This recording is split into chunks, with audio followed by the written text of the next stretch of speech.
kindergarten prep. This is Kindergarten Prep Made Simple, a webinar for parents. So thank everyone for attending today. We're going to go ahead and get started. So good afternoon. I would like to thank everyone for attending. So first off, I'd like to introduce Miss Melinda Elliott. She will be providing us information on LACAN. So I'll hand it off to Miss Melinda. Hey, everybody. So how many of y'all know about LACAN?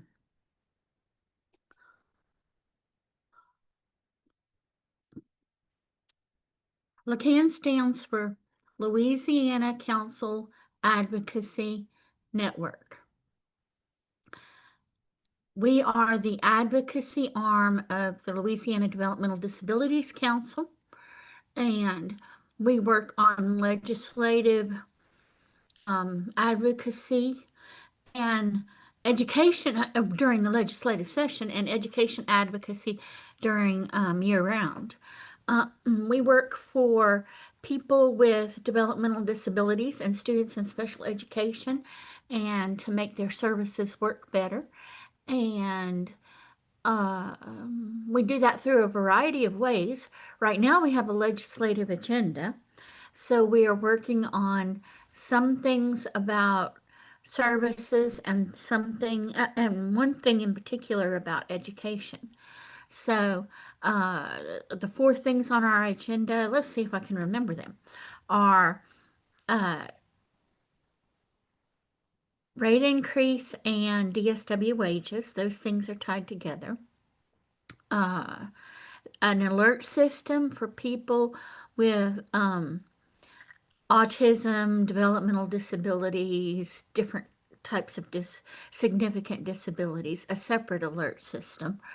There isn't one for adults, and the one for children, well, it just needs to be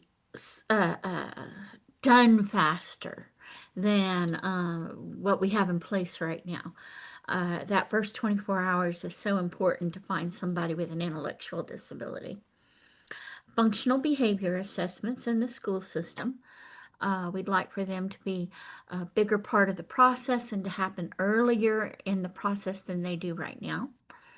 And Louisiana Rehabilitative Services. They don't have enough state dollars to pull down their full allotment from the state, and we'd like for them to have enough state dollars to be able to do that. We leave money on the table, and then the other states get to share in it. If I'm not mistaken, Wallace is already dropping the link in the chat so that you can join. It's free to join. You're basically joining to get action alerts or info alerts about the system. It's going to make you know more than you ever thought you would know about the system. And then, of course, I'm hoping that some of the issues will spark your interest and you will make calls or emails to your legislators.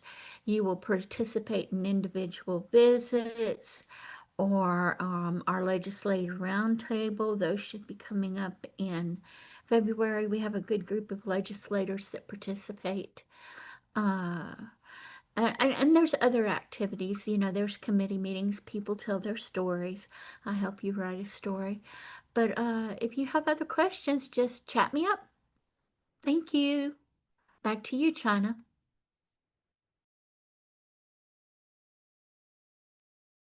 Thank you, Miss Melinda. Okay, today we are pleased to welcome Miss Eddwena Thierry. She is a special guest from Lake Charles. She is the instructional coach at CPSB at JD Clifton. Today she will be sharing her expert experience with us on kindergarten prep. Please put your questions in the chat box, and we will be sure to answer those throughout the webinar. Wallace is assisting me and will send out the PowerPoint, the survey links, and certificates at the end of the webinar. With that said, I ask that you give your full attention to Miss Eddwena Thierry and help me welcome her to this platform. Miss Thierry? Thank you. Thank you. Well, hopefully I can help answer some questions and provide some support and resources in regards to kindergarten prep for parents out there. So as she said, my name is Eddwena Thierry. I'm an instructional coach for CPSB Early Childhood Department, and I'm located at JD Clifton Head Start. So let's get started. So I wanted to first start off by pointing out some important skills that are necessary for kindergarten readiness. So the skills that are often focused on in our to prepare kids for kindergarten are social and emotional skills, cognitive skills, which include early literacy and language, and math skills, and then motor skills. So today I'll discuss each of these different skills. These are the key kindergarten readiness skills that that we support in different early childhood classrooms, and that helps to support strength or a great successful kindergarten year for children. So let's look at social emotional. So now for social emotional, this area, this skill is not very known as like a very important one. Like you don't realize how important social and emotional skills development is for kindergarten or pre-K kids or for young students. But it's very important. It's crucial because it helps build foundational skills for those children and help them learn about self-regulation and social awareness and cooperation. So a lot of times we work on that, like when we're in the classroom or in child cares with young children, we work on teaching them how to self-regulate and how to understand like their emotions and different things and how to get along with friends and work together as a team, because this is a big skill that is very important for success further on, how to regulate those skills. And the definition that I found for that is the process through which individuals learn to understand, manage, and express their emotions while also building relationships and interacting with others. So for this, how can parents help? So for at home, it's very important that parents also work with their children with these skills, because parents are your children's first teachers. So you have your parents that model for them, and then they get into a school setting where teachers also work with them on the different skills. So parents, you can use visuals. As you can see at the bottom of the screen, we have some visuals that I pulled that shows pictures for the kids to understand what is expected of them. So sometimes you can talk to them about sharing, but that picture prompt might help them to understand what it looks like.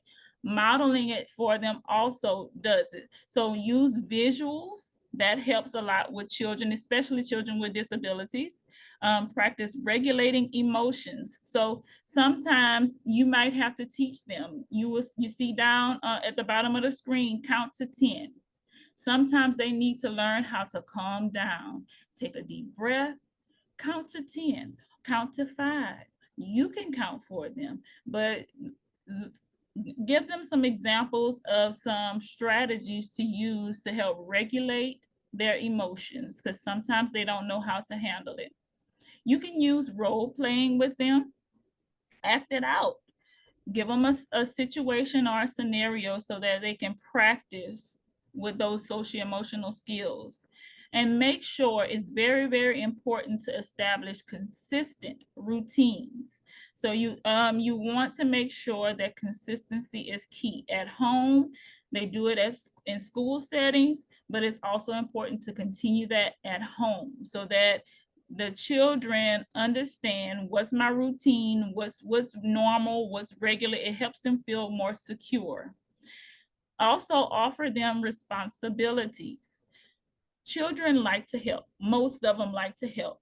So if you can give them a small job or responsibility, it's teaching them the skills necessary for self-care or for helping out. And it also builds their confidence too. And like I said earlier, model behavior. So demonstrate to them what the expectation is. So for instance, if you want them, you can tell the children, do a good job. But if the child doesn't understand what that means, what do you mean by that? So you would show them or demonstrate, here's what it looks like, or here's what you do. This prompt at the bottom, the picture is a gentle hug. So they may not know what gentle means, but you can show them a picture and demonstrate a gentle hug with them. And make sure you always discuss feelings and emotions with the children. They need to talk about it, and they need somebody who can help them to express themselves. Children at this age don't always know how to express themselves. So helping them to talk about it and discuss it really supports them and helps them to regulate their emotions in the classroom. So this social emotional skills, also included in that is self-care. So that's where the responsibilities would come in. Self-care is also a skill that you want to start practicing with your children. So you can give them responsibilities like being able to take care of different hygiene needs, or taking care of bathroom needs. Start training them to do that if they don't already do that, because in kindergarten is a big jump from child care and pre-K, because in those settings you have more than one teacher, it's a smaller classroom, and even at home it's a one-on-one, or you got that more intense support in those programs or at home. Well, once they get into kindergarten, it's going to change. It's going to be more children in the classroom. It's going to be one teacher. So they look for children to be able to take care of whatever needs they can as much as possible. Of course, the teacher would help them, but if you have a classroom of kids that don't have those skills, then it makes it a lot harder or difficult for the teacher. So in kindergarten, it's a little bit more fast-paced.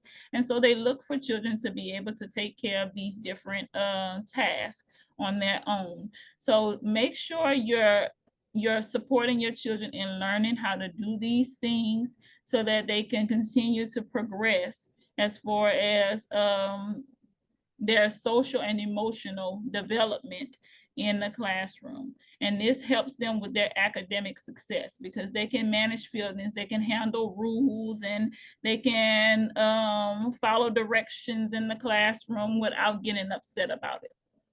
So this one was a big one that really helps, because this kind of set the foundation for them to be able to do the other skills. The next skill that we focus on is early literacy and language. So early literacy is like recognizing and naming letters, naming the letter sound, which is phonological awareness, emergent writing, listening comprehension, talking in complete sentences, and using various vocabulary. So a lot of times we'll see that kids, they know how to sing the ABCs. That's important. They do need to know how to sing it, but they also need to recognize the letters and the sounds that the letters make. So I encourage you as parents to start working with your children, even if you start with just the first letter of their name and what sound it makes, because phonological awareness supports them for early reading. And then in kindergarten, that's where they're gonna be looking for the kids to be able to know letter sounds and to begin to start reading. They're gonna start teaching them that. Now, if your child is in a early childhood or pre-K setting in Calcasieu Parish, we use a phonological awareness curriculum called Haggerty. And so it teaches those sounds and how to break up words and how to segment or blend words, put them back together. So that's one of the curriculums that is taught in a pre-K setting. So parents, you can encourage them. Even if your child doesn't necessarily understand the letter sounds just yet, the basic is to start with just environmental sounds. So you can talk to your child about hearing things around them. What do you hear around you? What's that sound? What's that animal sound? Or what's this noise you hear? Is whether it's keys or a door closed. Let them practice listening to those specific sounds, and that can lead into letter naming. So it doesn't have to always be letters first. It can just be practice listening, because that's going to help with the letter sounds. That's going to help with their language. So just play little games with them to practice that. Now also, emergent writing. A lot of times when we talk to parents, when we ask them if they have let their child write, or what kind of skills they have as far as writing, a lot of parents haven't given their child the opportunity to write or to draw with a pencil, but that helps them with developing those skills to express themselves. So it's okay every now and again, give them a crayon and a paper to practice writing. So as you can see at the bottom, I have a list of different things that you can do to support your child in each of those areas. So for literacy, practice naming letters. Provide paper and crayons, like I just said, to encourage them to draw or write, but don't just leave it at that. Also talk to them about what they drew, what they wrote, what they made on that paper, because it's starting that language and that conversation, and is giving their writing a purpose. What did you draw? Oh, what made you draw that? Have those conversations with them. Very important is also reading to your children every day. Make sure you are reading to them, whether it's a book, whether it's words in their environment. Reading is crucial for early literacy. One thing you may not also realize is how much singing rhyming songs help. Singing all together for the little ones is helpful all around. And early childhood settings, you'll find a lot of singing going on because the children respond better to songs. So singing in transitions whenever they're going from one place to another, that happens. Singing to get the children to calm down and refocus or redirect. Well, singing rhyming songs will help them to recognize the rhyme. And the last part I have on literacy is to visit the local library. The library, your child can go and get a library card.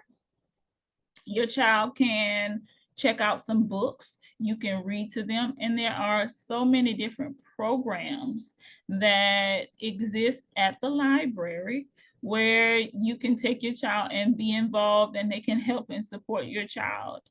And then on the other side, you can see how you can support their language just by talking and having that conversation about the surroundings, what's happening, singing songs, and just encourage them to talk back, encourage their communication with you.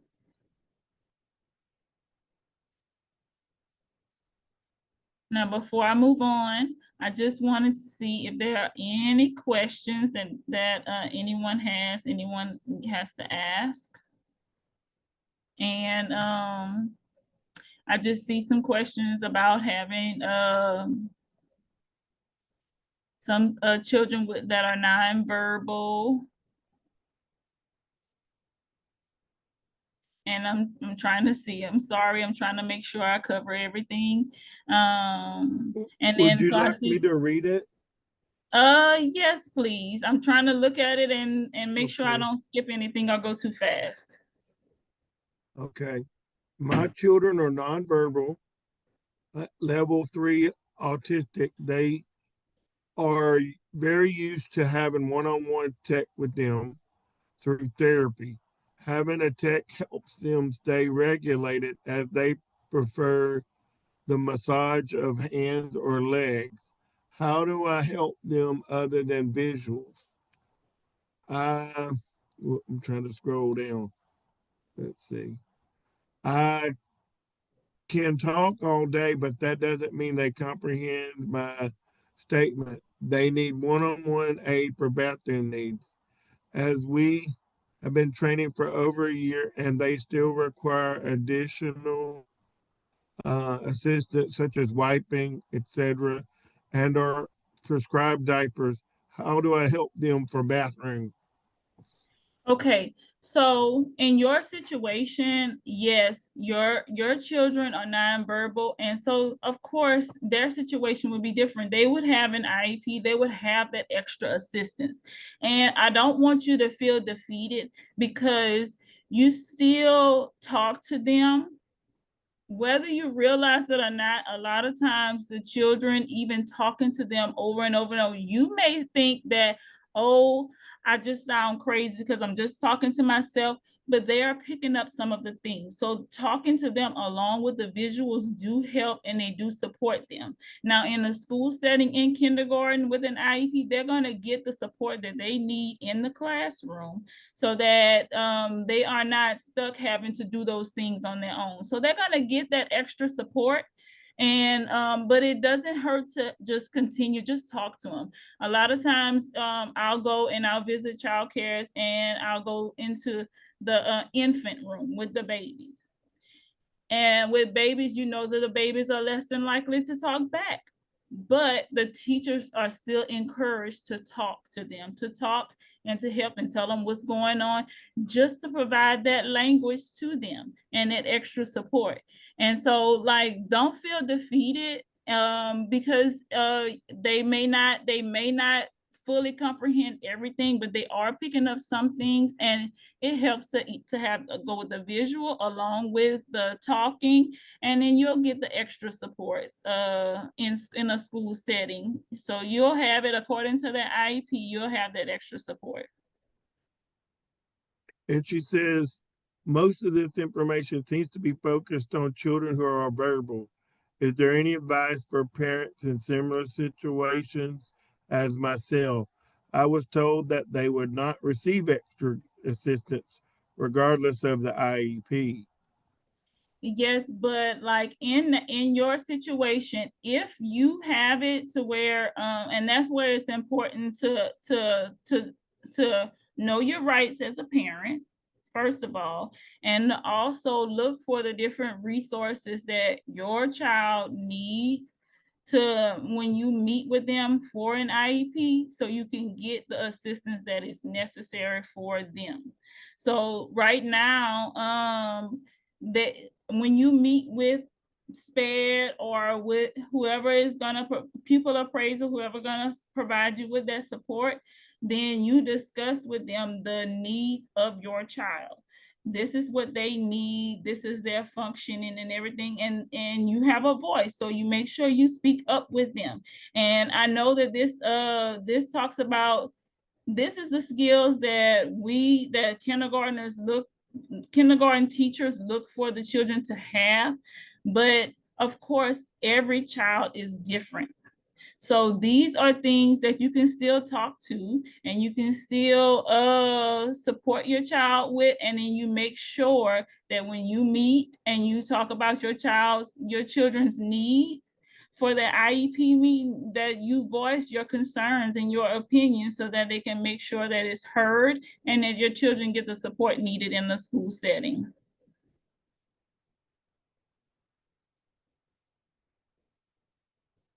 She says pooling resources from the school board is not as easy as it should be. What resources would you recommend me digging into? So I know, for example, I have a child with disabilities. And so what I had to do is just dig. I had to go and dig at possible accommodations that would go along with my child. and the need, his own needs. So I had to go, I went to like the state website. I talked to other parents with children with disabilities. I looked at all of the different possible accommodations based on the IEP. Like whenever I met with the with pupil appraisal, I wanted to see what options were there. And so I asked them to show me the different accommodations and the different options so that I can see which ones I felt like would help my child. And so in that meeting, we were able to discuss, okay, I think this would be more beneficial. And so I know that the school board can be challenging, but if you look, like I said, I went on the state website. I asked other parents of children with disabilities, and I also requested more information about the IEP so that I can read over it and be prepared for it. And then you can always ask for more meetings with them. Yeah, so just let's see. Okay, I see. We'll be emailing you some resources at the end of the webinar. So yes, just don't feel defeated. I know it's a challenge to get that support, but that's why a lot of times whenever I was prepared for an IEP meeting, I tried to go look into research everything that I could and dug into any program that I could so that I can make sure I was aware and prepared, and then my child's needs were met. So so just look into that so that you can get the support that's needed. And you also could call your local family center for assistance or help too. So if you're attending this webinar and you're in another area of our state, you can reach out to us and we'll direct you to the family center that's nearest where you live, or you could call our office if you live in the Southwest Louisiana area. Yes. And so Families Helping Families was also a support to me with my child with disabilities. So yes, they are very helpful.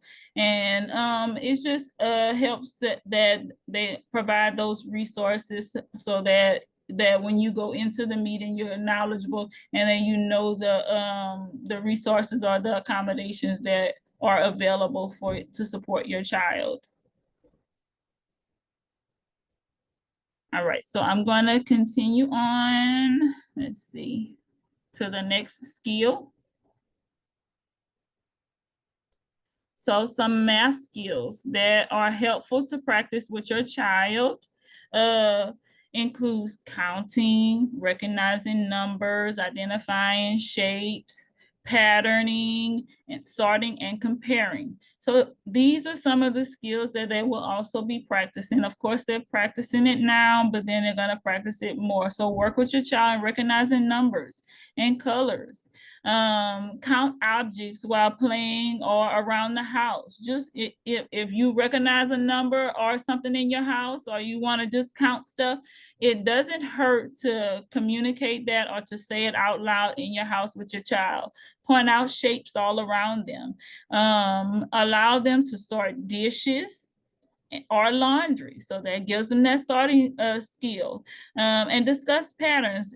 You have patterns in your daily routine. We know that first we're going to have breakfast and then we're going to do this and then that. So just point out those patterns. You do the same thing every day. Sing songs and dance routines. Believe it or not, dance routines help with patterns because a lot of times dance routines may do the same movements as a pattern.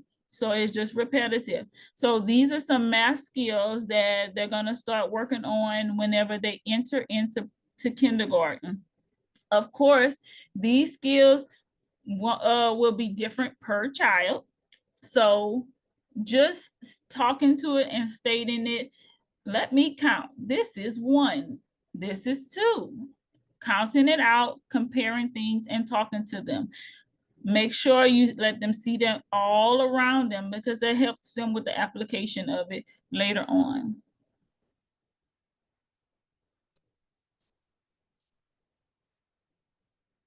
All right, so then we're gonna move on to talk about motor skills. So motor skills is another skill that they look at the child developing. It's a developmental appropriate to practice with the pre-K kids and to try work on before kindergarten. So of course, with your motor skills, that's the movement of the body's muscles. So if your child, of course, the situations are different, but there are two types of skills, motor skills. You have your fine motor, which is your small muscles. And that includes like your writing, or you're grabbing up, picking up items and using utensils or tools. And then you have your gross motor, that's your large muscles. So that's walking, crawling, climbing, and jumping. So to help them to practice these skills, of course, you allow them to write or to grasp something. Teach them to perform different tasks on their own. Like even if it's as simple as buttoning their clothes or helping to open snacks or drinks. Help them to practice those different things, or completing a puzzle, putting those puzzles together, grabbing a small ball. Those will help with their fine motor skills, build those muscles. Gross motor, just as simple as playing outside helps them, or at a park where they can run or jump or climb or move around, playing catch with them, or just practicing walking, walk here, walk there, walk up the stairs, crawl. Those build on fine motor or gross motor skills. Those tasks build on those skills.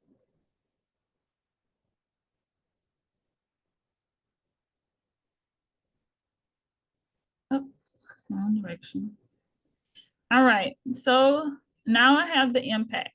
So of course, I just wanted to show you a comparison of what could happen, how things work out, the impact that you make on your child, on how much you support them. So as you can see, I have here the different areas, and I have in green the positive impact and the negative impact.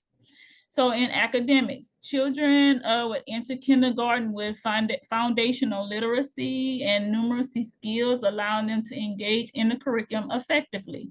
So the more you introduce them into those academic skills, then the more supported they'll feel and the more confident they'll feel whenever they get into a kindergarten setting. If you do not work with them at home at all, or that lack of support in those skills, the children could miss the milestones. They can struggle in the classroom learning, or they can lose that confidence. They don't have the support. They don't, so that support helps them build and feel more confident in the classroom setting. Social skills, the children interact positively with peers and teachers. Once you model or demonstrate those social skills, it promotes healthy relationships. The children are able to follow the school rules and expectations. The negative impact of not supporting those social skills, the children may struggle with interactions. And a lot of times the social skills may differ. Like they may be able to engage in a conversation, or you may just simply teach them to look them in the eye, or to talk to them. They say hi, you say hi back. I know I did that with my son. I was like, somebody said hi to you, so you say hi back. You will respond with the same thing. And so without supporting them in that, they can struggle with those interactions. It can negatively impact their social relationships and integration, and it can result in them getting in trouble in school. Because a lot of times if you're in a school setting and the children don't know how to interact or how to follow the rules or expectations, then of course the teacher will be like, well, they're being disobedient, or they're not following the rules, so that gets them into trouble. And we don't want it to be to where they're getting into trouble due to a lack of their understanding how to handle it. So especially whenever you see it happening, you just try to see if you can model it or work with them. I know with my own children, like certain things that they may have gotten in trouble with, I just was like, okay, you got in trouble. It's okay. That's because you didn't know how to handle this situation. So let's talk about it. So here's what you need to do. Here's what happened. And here's why the teacher didn't particularly care for that. Here's what I need you to do. And so a lot of times I found myself with my son modeling for him and just expressing to him the feelings that of the other person, because he didn't see it. And so I had to demonstrate for him or explain to him how they felt and their viewpoint, and then model for him. So here's what I need you to do. And then it took years and years, practice and doing it over and over and over. That consistency helped. And so he slowly was able to deal with more social situations better. The emotional side. So children, if you support your child and continue modeling for them and talking to them, they tend to adapt more easily to new environments. A lot of times that we'll find that those different environments or transitions and the switching, children, especially young ones, struggle a lot with it. So a lot of times we'll have those visuals, or we'll give like a warning saying, okay, we're going into a new environment. Here's what to expect, because it reduces anxiety and it builds their confidence. So it's a lot of times they just need to talk to it because they don't know how to regulate their emotions just yet. And so they don't know what to expect. And then sometimes it leads into like a tantrum or a fit or something like that. And we don't want that to happen. So a lot of times, like we've tried it with the young kids, we'll just talk to them and say, okay, we want to let you know that this is about to happen, or this is what you should expect. And so I want you to have that on your mind so that we can stay calm for it. So you anticipate that and you try to support them as much as possible to help them regulate the emotions. I know this made you sad, but here's how we handle this situation. So they need that support, whether it seems like they can handle it or not. They're still young. And a lot of times they don't know how to express or don't know how to handle it. And so that's where we guide them and give them the support that they need. So if the children do not have that understanding or that some emotional support, they could experience more anxiety and frustration and potentially lead into a behavior problem. Sometimes if children don't know how to express themselves or know how to handle their emotions or regulate them, then the only thing they know is to cry or to lash out in anger. So a lot of times it helps to support them and model for them, yes, I understand you are scared. Let's see how we can handle that. So it helps to support them with that and to help them to regulate those feelings and those emotions and just model it for them. Even if you say, I feel mad, I feel angry right now, I'm going to calm down, just talking them through it and letting them see it and demonstrating it for them. That helps a whole lot with kids, because then they see, oh, okay, so that's how it's done. That's what I should do. So just make sure that you support them as much as possible, even if it seems like, I may seem like I'm a crazy person because I'm talking to myself, or I'm over here and I'm doing this and other people are looking. You do what's necessary to support your child in that situation. Okay, so I see a note in the chat. Do you think if the school would focus more on mental health, we would be in a better place as far as education.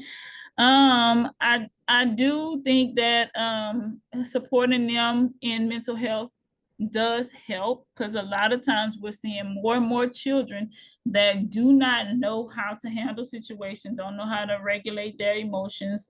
They don't necessarily know how to control themselves. I know in our early childhood program, that's something that we have started, where we have a mental health specialist that comes around and helps, whether it's with the children or the teachers or the parents. And we also started doing more things with helping them regulate their emotions and social emotional. But I think we're seeing it a whole lot more in the school, where the children just don't know how to handle different situations. So, and that's where that social emotional comes in place, because it's a big deal, and you don't even realize most people don't realize how big that social emotional area is in a school setting. So here I have some resources. These are just some resources that I found to help or to support parents. And so here's some of the things that you saw on the PowerPoint. Here are some of the places where I found it. So I have the Calcasieu Parish Public Library's website. They have so many different programs that in Calcasieu Parish they do. I put the link to Calcasieu Parish's library, but also other libraries like Jeff Davis and other parishes and everything. You can go to those libraries. They have programs for young children. And the programs, when I spoke to someone from the library, they told me that they do more programs according to participation. So if you show up and they see more young people going there, and they look for the need of the people or the interest of the people visiting, then they will provide you with programs that are suitable for you and for your child, and they will do more activities at the library according to your needs. So this is just Calcasieu Parish, but the other parishes do the same thing. They all have little programs for early learners, for little children, and for all age groups, even for parents. So just make sure you visit your library, go to their website or to your local library to see what kind of programs they have there. And the visuals you saw on the slide, I got that from headstart.gov. So that's visuals for children with disabilities. And so this is often what's used in a school setting, where a lot of times they'll show them the visual, and the child, most of the time, if they're nonverbal, then they can touch or point, or they can show those visuals to help to communicate. So those were visuals for nonverbal kids or kids with disabilities. It helps them with transition. It helps them with breathing activities. And they had a variety on that website. So that link is provided. I put the link to Eureka Math for Parents, because entering kindergarten, that's the math curriculum that they will be learning. And this parent tip sheet helps to understand how Eureka Math is taught in the kindergarten. Well, it says K through 5, but you can look at the kindergarten area. Also LDOE, they have a link for early childhood, have a brochure on kindergarten readiness skills. So I have that resource here as well. And then those the websites at the bottom are educational websites that are free and that support with the different skills. Starfall, Love Starfall, ABC and PBS Kids are some great websites. And then if you'll notice, there's a picture of a school readiness checklist. Now, this was something that was created by another early childhood coach. So she allowed us to share it. And these are just skills to look to work on. Now, will you look for perfection of these things? No, but it just shows you some different areas. You looked at it to see what skills that I can practice with my child. So what skills do I think that my child can actually handle? What can they do? How can I work with them? And then you can work on some of the skills on this checklist. This is just giving a variety of examples of different things that you can kind of look at or look for. Don't look at it like it has to all be completed and perfected by the time they get to kindergarten. It just gives you some examples of some things to look for or to practice with them to help support them to bridge that gap and get them closer to kindergarten readiness.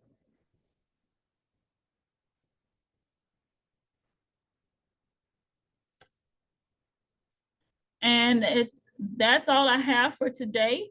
Does anyone have any questions, or is there anything else that any additional resources or anything else?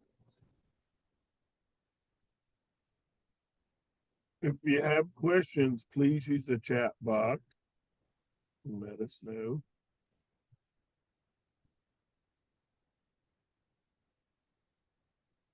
And I'm looking in the chat box.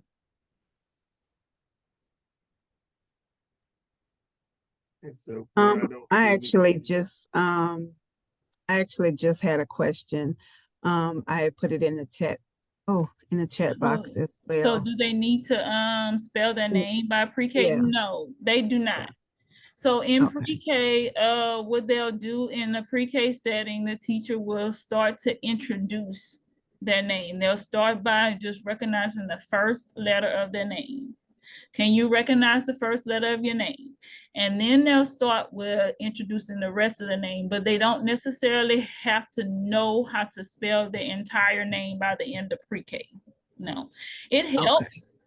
But it's a skill that they'll develop in time. But if they can start working it, because some kids, believe it or not, they can verbally spell their name, but they don't recognize it.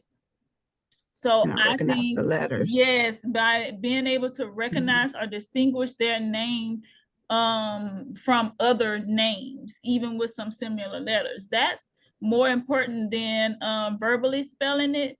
Just being able to see that those letters kind of look like the same combination of letters that make up my name, to start recognizing those letters in their name, that will help. But they start practicing that in pre-K. We hope by the end of pre-K to get them to at least recognize the name, but it's not a requirement to start pre-K. And then Okay. someone that says in the chat, Miss Terry, this was fantastic. I don't remember resources this specific when my children were this age, but I think we also take those things for granted.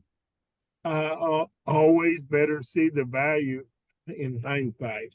Yes. Yes, well, I'm glad the resources were helpful. Hopefully, I was able to provide some answers to some questions and some guidance. And I just want to say, don't stress, because a lot of the things that I covered are just skills that we want to work getting closer toward, not necessarily mastering everything by the time kindergarten comes, but these are things to start working on and things to start practicing to close the gap and to get them more confident when they start kindergarten. Because of course in kindergarten, they're going to continue working with them and they're going to help them. But here are some ways that we can support and get them closer to the skills that they need. And then if they do master it, then like kudos to the parent. If they master it before kindergarten, then that's great, because that means in kindergarten they're going to be at the top of the class. You know what I'm saying? So a lot of times kids start kindergarten without having any practice at all in a school setting, no practice at home, no support at home. So they're going to be different levels of kids in kindergarten. So for the parents on the webinar, if you have some kids that you're working with, then you know that they'll be a little inch above or closer to their goal than the kids who don't have that support. So make sure you're supporting your kids as much as possible, because they're going to learn from you before they learn from teachers. And the teachers are the backup to continue that support for them. Okay. All right. So do anyone else have any questions? All right. Okay. Well, thank you, Miss Thierry, for all that good information.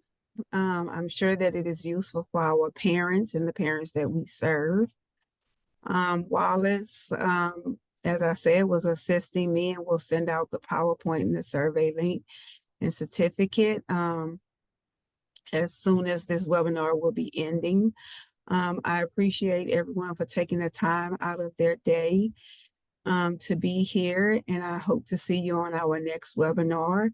You can find a listing of our webinars on our Facebook page.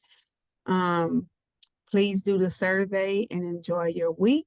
And thank you so much for coming out. I really and truly do appreciate you all. And we'll see you next time. Thanks. Thank you, Miss Thierry. I appreciate you. Thank you for having me.